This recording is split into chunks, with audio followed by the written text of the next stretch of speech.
오늘부터 8주에 걸쳐서 요한계시록 7교회에 대한 부분들 좀 살펴보고자 합니다.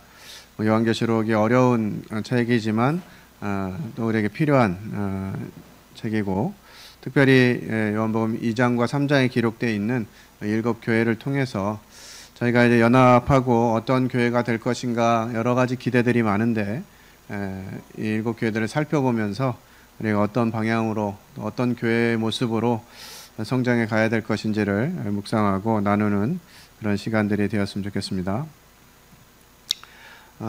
오늘부터 해가지고 오늘은 요한계시록 개관 1장을 사전에 카톡방에 말씀드린 대로 1장을 살펴보고요. 그다음에 7교회를 차례대로 한 주에 한 교회씩 묵상하면서 함께 말씀을 나누고자 합니다. 네, 요한계시록의 배경, 누가 썼느냐? 이 계시록 1장 9절에 나 요한은 이렇게 소개하면서 이렇게 써있는 기록되어 있는 내용들을 볼 때 기록한 사람은 요한이고요. 성경의 저자는 주일날 배운 대로 하나님이 저자시죠. 하나님께서 이 계시록 1장을 통해서도 어떻게 요한에게 성경을 기록하게 하셨는지 이런 부분들 오늘은 좀 실제적으로 힌트가 될 것 같습니다. 12제자 중에 한 명이고요. 요한복음과 요한 서신서를 기록한 사도 요한이 기록을 했습니다. 시기는 AD 95에서 96년경, 성경 중에서 가장 나중에 기록된 책입니다. 소아시아 해변에서 한 65km 떨어진 반모섬에 유배지라 그러죠. 유배되어서 그곳에서 기록한 것으로 성경에 나오고 있습니다. 요한이 직접 보고 들은 환상과 메시지와 예언을 기록했고요. 이것은 스스로 기록한 것이 아니라 하나님께서 천사를 요한에게 보내셔서 지시하시고 환상을 보여주시고 그것들을 기록하게 합니다. 그러면 왜 이 요한계시록을 쓰게 하셨냐? 이것은 핍박 중에 있는 성도들에게 이제 반드시 속히 될 일을 알리고 그들에게 회개와 충성을 권고하고 또 소망 중에서 승리하도록 하기 위해서 이 요한계시록을 쓴 것으로 보여집니다. 계시록 1장 3절 우리 같이 한번 읽어보도록 하겠습니다. 시작. 이 예언의 말씀을 읽는 자와 듣는 자와 그 가운데 기록한 것을 지키는 자는 복이 있나니 때가 가까움이라. 1장 3절에 이렇게 기록되어 있는데요. 22장 7절에도 이 말씀이 반복되어져 있습니다. 보라 내가 속히 오리니 이 두루마리의 예언의 말씀을 지키는 자는 복이 있으리라 하더라. 우리 로마서 6장에서 알고 여기고 드리는 이런 부분들에 대해서 묵상하고 배운 적이 있었는데요. 이 요한계시록에서는 읽고 듣고 지키는 부분을 기록하고 있습니다. 여기서 읽다라고 하는 의미는 다시 알다, 정확히 알다, 의미를 새기며 반복 낭독하다 이런 뜻입니다. 그러니까 성도들이 하나님의 말씀을 그동안 들어왔고 성경을 가지고 말씀을 들어왔지만 정확히 아는 것이 이제 필요한 것이죠. 성경을 읽어보면서 내용에 이런 내용이 있구나 하고 끝나는 것이 아니라 그 내용이 무엇을 담고 있는지를 정확하게 아는 것이 필요한 것입니다. 그리고 듣다라는 그 단어는 귀로 듣고 생각으로 이해하다. 이렇게 들으면 그거 그렇게 이해가 되는 이런 것들을 의미하고요. 지키다라고 하는 것은 이제 keep이나 heed, take to heart 이렇게 번역이 되어 있는데요. 잘 간직하다라는 거예요. 계시된 진리의 빛 안에서 살아가는 것을 말하고요. 그래서 우리는 예언을 지적으로만 해석하는 자들이 아니라 그 가르침을 마음에 새기려는 자들에게 복을 주시겠다고 말씀하시는 것이죠. 저는 성경을 보면서 가끔 이렇게 좀 이해가 안 되는 요소들이 있습니다. 그 아이들 자녀 양육할 때도 당연하게 하는 거에 대해서는 보상을 주면 안 된다. 이렇게 이제 그 교육학에서나 그 심리학에서 얘기를 하거든요. 당연한 걸 왜 칭찬하냐는 거죠. 주일날 교회 오는 거 당연한 일인데 교회 오면 칭찬하잖아요. 그런 것들은 안 하는 것이 좋다는 거예요. 물론 이제 이론상으로 그런데 하나님께서는 어떠신가 보면 하나님도 당연한 건데 상을 주신다는 거예요. 우리가 그리스도의 피로 거듭났기 때문에 핏값으로 산바되었기 때문에 또 하나님의 것이기 때문에 당연히 하나님을 위해서 사는 것이 마땅한데 당연한 일인 것인데 그렇게 하면 상 주시겠다 하시잖아요. 하나님께 나아가는 자는 반드시 그가 계신 것과 또한 자기를 찾는 자들에게 상 주시는 이심을 믿어야 할지니라. 하나님은 하나님께 나아가고 하나님을 섬기고 그렇게 하는 것이 당연한데 하나님은 그 당연한 일을 기억하시고 우리에게 상을 주시겠다고 하시는 것이에요. 여기 요한계시록에 말씀하신 것도 하나님의 말씀을 듣고 읽고 그것을 지키는 것, 이것이 당연한 일인데 이렇게 하면 복을 주시겠대요. 참 하나님의 그 마음은 이렇게 일반적인 우리 부모의 마음과 좀 다른 것 같아요. 그러면서 생각하게 됩니다. 하나님 참 좋으신 분이다. 우리에게 늘 좋은 걸 주고 싶어 하시고 우리를 채워주고 싶어 하시고 우리에게 생명만 주실 뿐만 아니라 더 풍성히 주시고자 하시는 이와 같은 하나님의 그 사랑과 은혜를 기억하게 됩니다. 계시록의 1장 4절과 5절과 6절을 통해서 요한이 이제 그 예수 그리스도 그분이 어떤 분이신가를 이렇게 표현하는데요.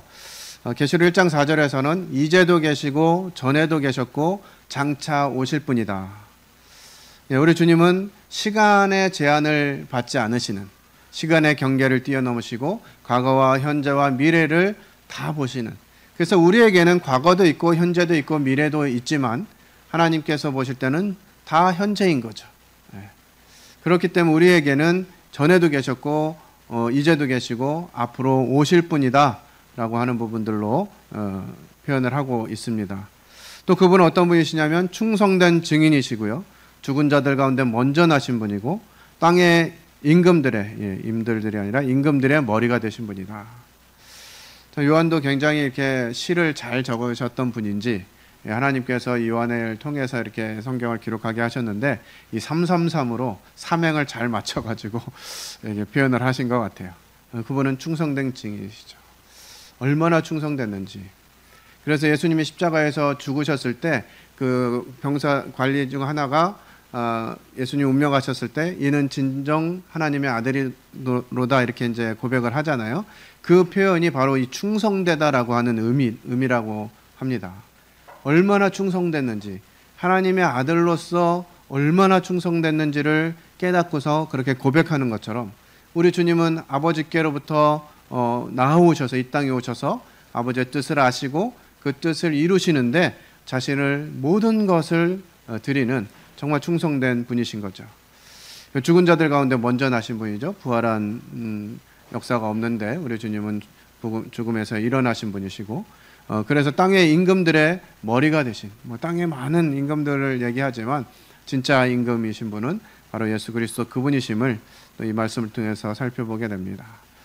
5절 6절에 보면 그는 우리를 사랑하신 분이고요, 그의 피로 우리를 해방하신 분이라고 표현하고 있습니다. 또한 우리를 나라와 제사장으로 삼으신 분이라고 기록하고 있습니다.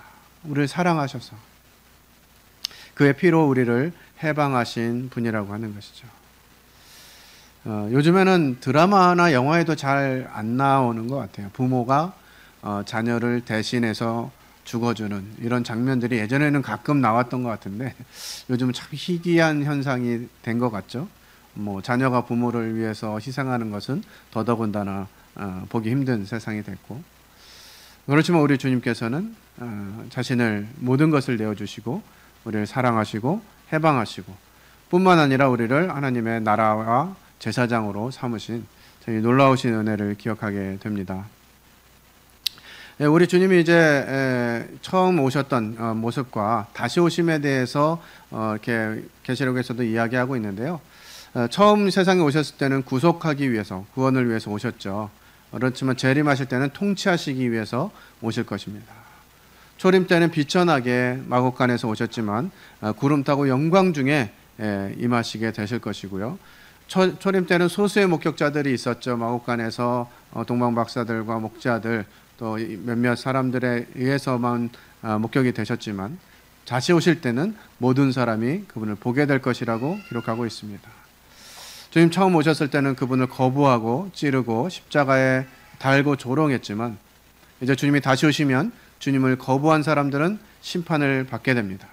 그리고 주님을 믿지 않은 자들이 애곡하게 되는 것이죠. 유대 베들레헴에서 나셨지만 감람산에 그 발이 서실 것을 성경은 기록하고 있습니다. 예수님의 초림 때 유대 베들레헴의 처녀의 몸에서 나실 것이라는 말씀 그대로 오셨던 것처럼 재림 시에도 문자 그대로 성취될 것들을 기대하게 됩니다. 우리 주님이 곧 오실 거예요.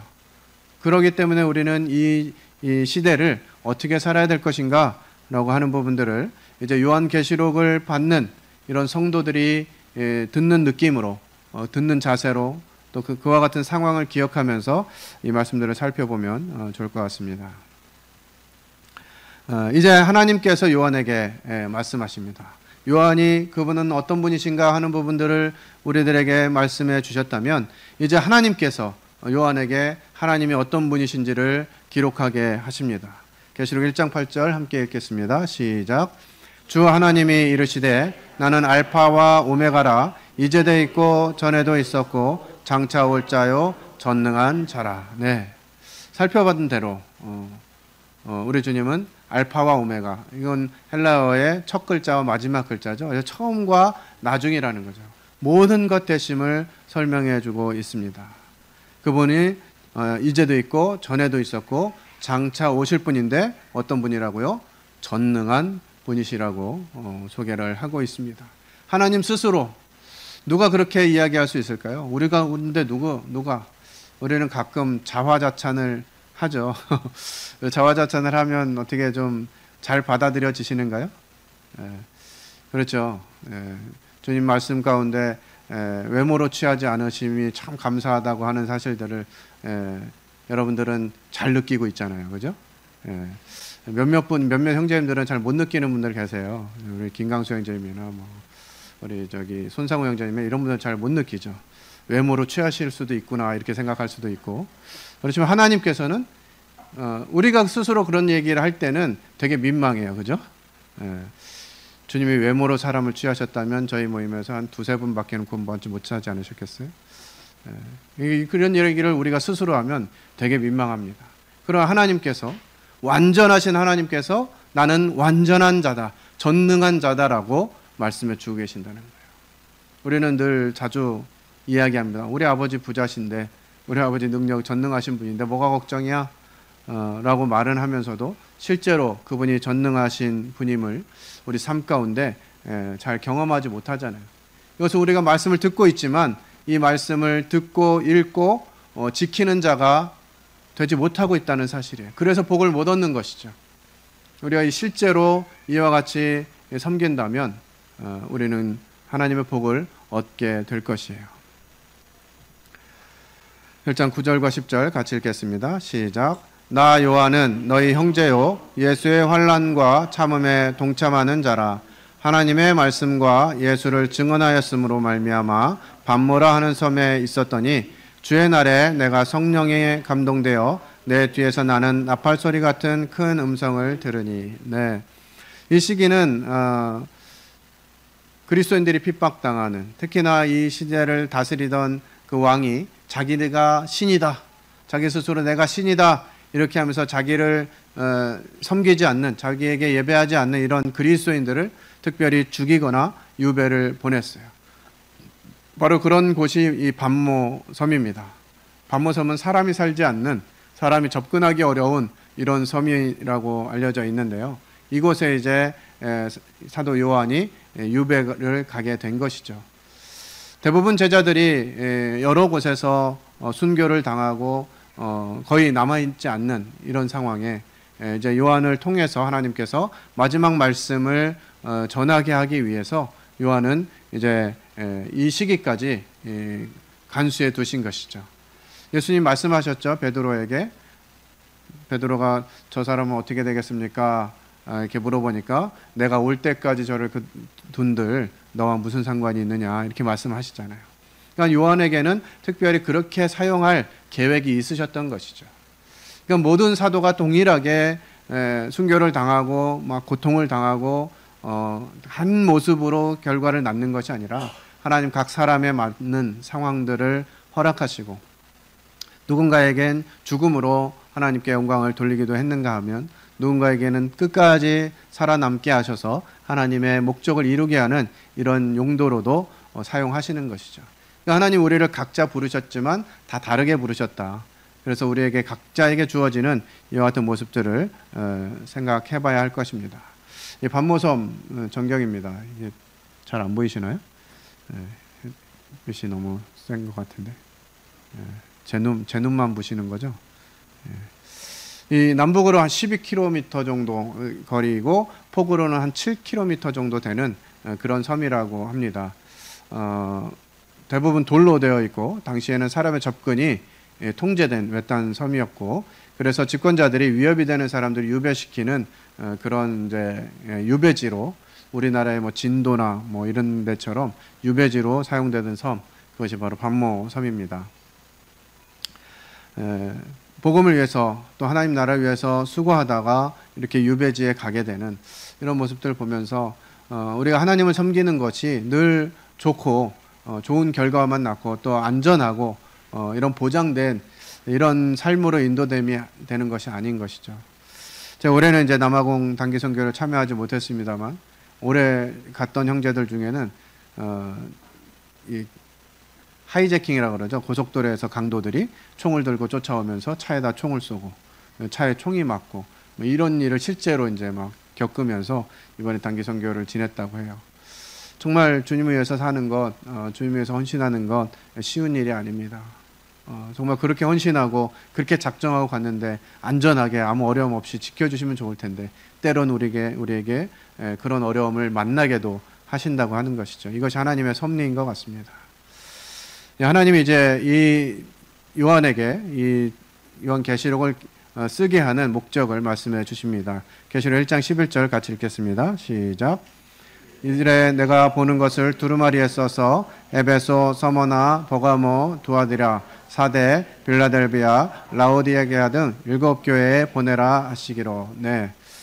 반모섬이 이제 그 소아시아 서쪽 아까 말씀드렸죠. 65km 정도 떨어져 있는 섬에서 이제 편지를 써서 저기 눈에 보이는 7개의 교회에 서신을 이제 보내는 것입니다.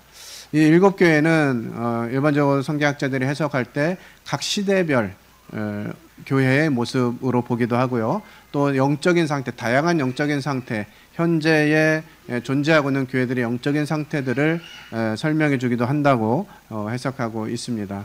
우리 이와 같은 부분들 두 가지 측면을 생각하면서 살펴보도록 하겠습니다. 계시록 1장 12절로 16절 같이 읽겠습니다. 시작. 몸을 돌이켜 나에게 말한 음성을 알아보려고 돌이킬 때에 7 금촛대를 보았는데 촛대 사이에 인자 같은 이가 발에 끌리는 옷을 입고 가슴에 금띠를 띠고 그의 머리와 털의 희기가 흰 양털 같고 눈 같으며 그의 눈은 불꽃 같고 그의 발은 풀무불에 단련한 빛난 주석 같고 그의 음성은 많은 물소리와 같으며 그의 오른손에 7 별이 있고 그의 입에서 좌우에 날선검이 나오고 그 얼굴은 해가 힘있게 비치는 것 같더라. 네. 요한이 큰 음성을 듣고 이제 음성이 들리는 쪽을 향해서 이렇게 봤을 때 촛대 사이에 인자 같은 이가 발에 끌리는 옷을 입고 이런 지금 여러 가지 표현의 모습을 보게 됩니다. 전체 모습은 인자 같은 이, 사람의 아들 같은 우리 주님의 모습이죠. 그리스도로 오신 우리 주님의 모습일 것이고요. 발에 끌리는 옷을 입은 이런 몸을 보는 것은 우리의 대제사장이신 주님을 기억하게 합니다. 또 가슴에 금띠를 두른 것은 만왕의 왕이신 주님을 묵상하게 하고요. 또 머리와 털이 흰 양털과 눈 같은 것, 이것은 우리 주님의 지혜와 성결하심을 묵상하게 됩니다. 눈이 불꽃 같은 것은 우리 주님의 통찰력과 공의로우심, 그 불꽃 같은 눈으로 우리의 삶을 지켜보시고 우리에게 필요한 부분들을 말씀해 주시는 것이죠. 풀무불에 단련된 빛난 주석 같은 발, 우리 주님은 이제 심판주로 오실 것입니다. 그 영광을 보는 것이죠. 또 음성이 많은 물소리와 같다 이렇게 기록하고 있는데요. 이것은 심판주로서의 권능과 위엄을 묵상하게 합니다. 오른손에 7 별을 붙잡고 있는 이것, 7 별은 이제 7 교회죠. 교회를 권능으로 지키시는 이런 분이심을 묵상하게 되고요. 입에서 좌우에 날선검이 나오는 이것은 하나님의 말씀을 선포하시는, 하나님의 말씀은 살았고 운동력이 있어 좌우에 날선 어떤 검보다도 예리하다고, 그리고 우리의 혼과 영과 관절과 골수를 찔러 쪼개기까지 하는 이와 같은 하나님의 말씀이 선포되는 이 공의로우신 심판주로서의 모습을 또 묵상하게 됩니다. 얼굴은 해가 힘있게 비추는 것 같습니다. 우리 주님의 영광과 거룩하심은 해가 힘있게 비추는 것 같은 이와 같은 모습을 하고 계신 것이죠. 이 모습을 보면서 요한은 얼마나 영광스러웠을까. 정말 그 모습이 얼마나 아름답고 정말 자신이 이런 유배지에 있으면서 한편으로는 그래도 내가 하나님 나라를 위해서 복음을 위해서 수고하다가 이렇게 유배도 당하고 그래 내가 좀 괜찮은 삶을 살았겠구나 이런 생각을 했을지도 모르겠어요. 그런데 이러한 주님의 모습을 보면서 요한은 이와 같은 모습이 될 수밖에 없었습니다. 같이 읽겠습니다. 시작. 내가 볼 때에 그의 발 앞에 엎드러져 죽은 자 같이 되매 그가 오른손을 내게 얹고 이르시되 두려워하지 말라. 나는 처음이요 마지막이니 곧 살아있는 자라. 내가 전에 죽었었노라. 볼지어다 이제 세세토록 살아있어 사망과 음부의 열쇠를 가졌노니. 네.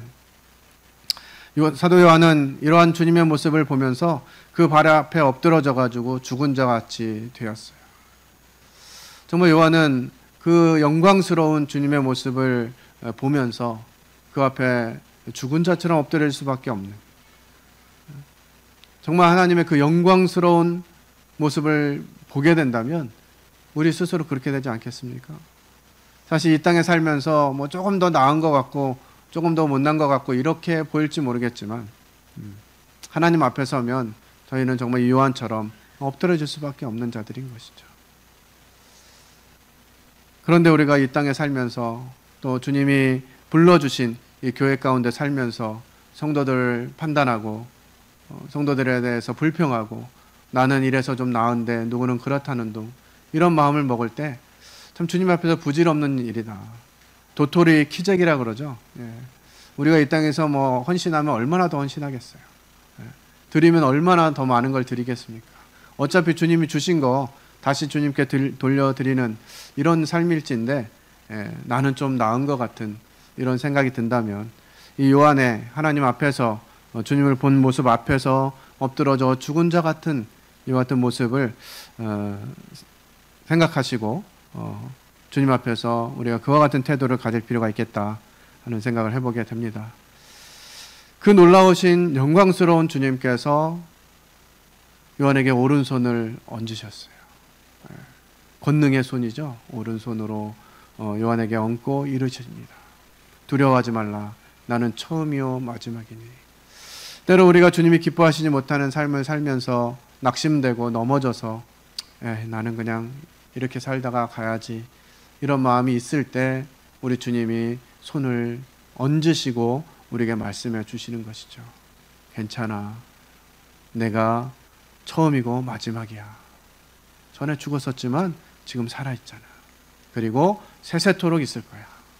내가 사망과 음부의 열쇠를 가졌어 하면서 우리를 부르시는 이 주님의 음성을 다시 한번 기억하게 됩니다. 참 우리의 연약함, 넘어짐 이런 걸 생각하면 주님 앞에 나아가기가 쉽지 않죠.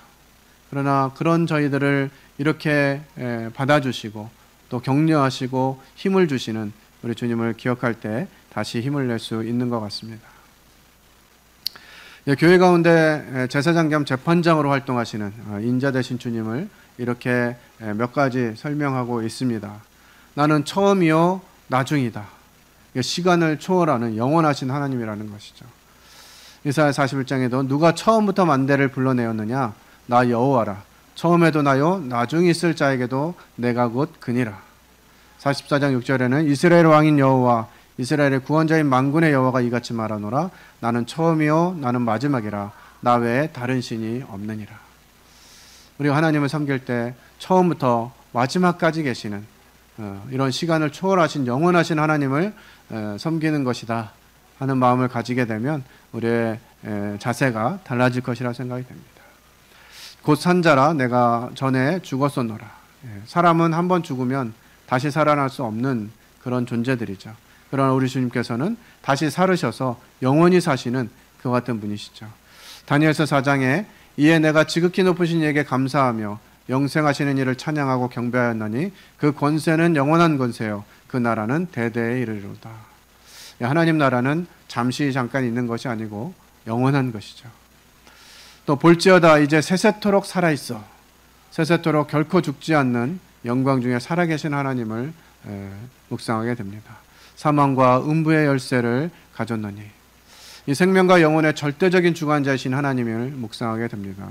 그래서 우리는 마태복음 10장 28절처럼 몸은 죽여도 영혼은 능히 죽이지 못하는 자들을 두려워하지 말고 오직 몸과 영혼을 능히 지옥에 멸하실 수 있는 일을 두려워하라고 우리에게 권면해 주고 있습니다. 계시록 20장 14절에도 사망과 음부도 불못에 던져지니 이것은 둘째 사망 곧 불못이라. 이 하나님의 주권 또 권능, 권세, 사망과 음부를 심판하시는 이와 같은 하나님의 모습을 보게 됩니다. 이 요한계시록 1장에 있는 이와 같은 하나님의 모습, 우리 주님의 모습을 상고할 때 우리가 그 하나님 앞에서 어떻게 해야 될 것인가 하는 부분들을 살펴보게 하십니다. 그래서 1장 19절에 그러므로 네 본 것과 이제 있는 일과 장차 될 일을 기록하라 이렇게 말씀하셨거든요. 그래서 네가 본 것은 1장에서 이제 하나님 보여주신 그런 것이고요. 이제 있는 일, 이제 교회들, 7교회들에게 있는 말씀들을 2장, 3장에 의해서 기록하고 있고요. 이제 장차될 일, 4장부터 22장까지는 앞으로 일어날 일들에 대해서 요한계시록은 기록하고 있습니다. 내 본 것은 내 오른손의 7별의 비밀과 7금촛대라. 7별은 7교회 사자요 7촛대는 7교회니라. 그러니까 하나님께서 지금 이 모든 교회들을 손에 붙잡으시고 보고 계시다라고 하는 것이에요. 우리는 앞으로 이제 7교회를 살펴보게 될 텐데 칭찬받는 영역이 있고 책망받는 이런 영역들이 있습니다. 또 어떻게 해라라고 하는 직접적인 권면을 해 주시죠. 그래서 우리는 앞으로 이 7교회를 살펴보면서 우리는 어떤 교회가 될 것인가 하는 부분들을 살펴보고자 합니다. 그래서 이제 있는 일은 바로 교회 시대 7교회가 어떤 모습인지를 2장, 3장을 통해서 보게 될 것이고요.